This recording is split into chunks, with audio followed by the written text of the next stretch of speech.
Meet David. In 1995, David is 28 years old. He's a sales manager at a regional office making $40,000 a year. His life looks like this. Rent for a two-bedroom apartment is $600 a month, just 15% of his gross income. His car payment is $250. Utilities cost $120. Groceries are $300. Gas is $80. David's mandatory monthly expenses add up to about $1,400, which is roughly 42% of his take-home pay. That means David has 58% of his income left over for savings, entertainment, emergencies, and building wealth. Within 3 years, David buys a house. He retires at 62 with a pension. Now meet David Jr. It's 2026.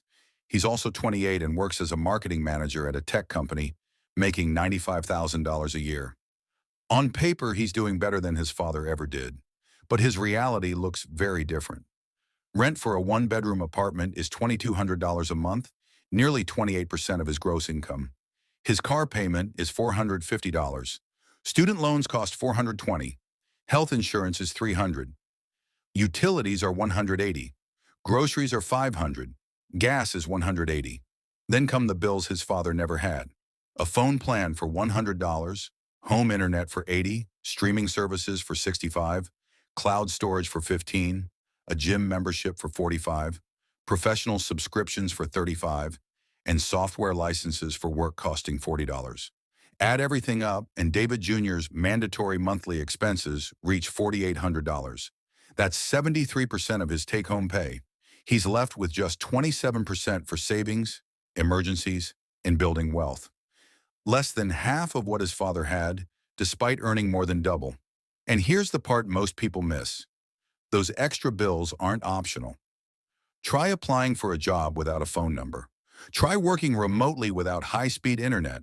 Try collaborating without tools like Zoom, Slack, or Microsoft 365. We call these lifestyle creep. We call them luxury expenses. But they aren't luxuries anymore. They're the admission price to participate in the modern economy. In 1995, you could survive without them. In 2026, you'd be unemployable. Some people will say wages went up, and they did, but here's the invisible part. Between 1995 and 2026, consumer goods like TVs, clothes, and phones got cheaper or stayed flat, while assets exploded. Housing prices are up 400%, healthcare costs are up 350%, college tuition is up 180%. The things you buy became cheaper, but the things you need to build wealth became unreachable. This is the scam. You're making more money, you're working harder, you're more educated than any generation before you, and yet you're falling behind. Not because you're doing anything wrong, but because the entire playing field tilted while you were sleeping.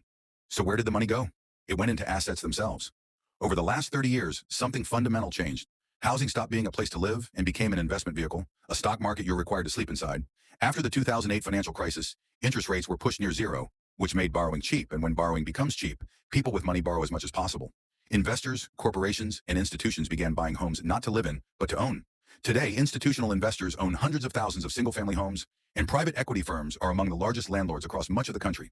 They aren't villains. They're rational actors responding to incentives. When you can borrow money at 3% and rent it out for 7% returns, you buy everything you can. But the consequence is brutal. When homes become assets, their value depends on going up, not staying affordable or accessible. The system requires prices to rise, which means it requires people like you to be priced out. That isn't a flaw, it's the design. At the same time, worker productivity exploded. Technology made workers far more efficient than they were in the 1990s, but wages barely moved. Productivity rose dramatically while wages lagged far behind. And the gap between what workers produce and what they're paid didn't disappear. It was redirected to shareholders, asset holders, and owners. We built an economy that rewards ownership and punishes labor. And if you're entering the workforce today, you're starting a monopoly game where every property is already bought and your only option is to pay rent and hope you land on free parking. But here's the good news. The old wealth formula is dead. And once you accept that, you can stop chasing a system that no longer exists. The old model of graduating, getting a job, saving 10%, buying a house and retiring comfortably worked in a different era. When housing was affordable, pensions were common, and one income could support a family. That world is gone. The new wealth story is about learning, earning, and owning assets, not just houses, but income-generating skills and equity.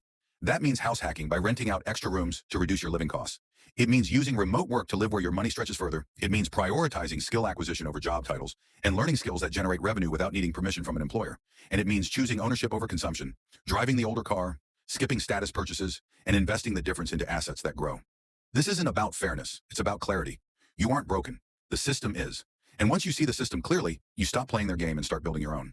The dream isn't dead. It's just under new management. And the only real question left is whether you're willing to rewrite the rules to get it.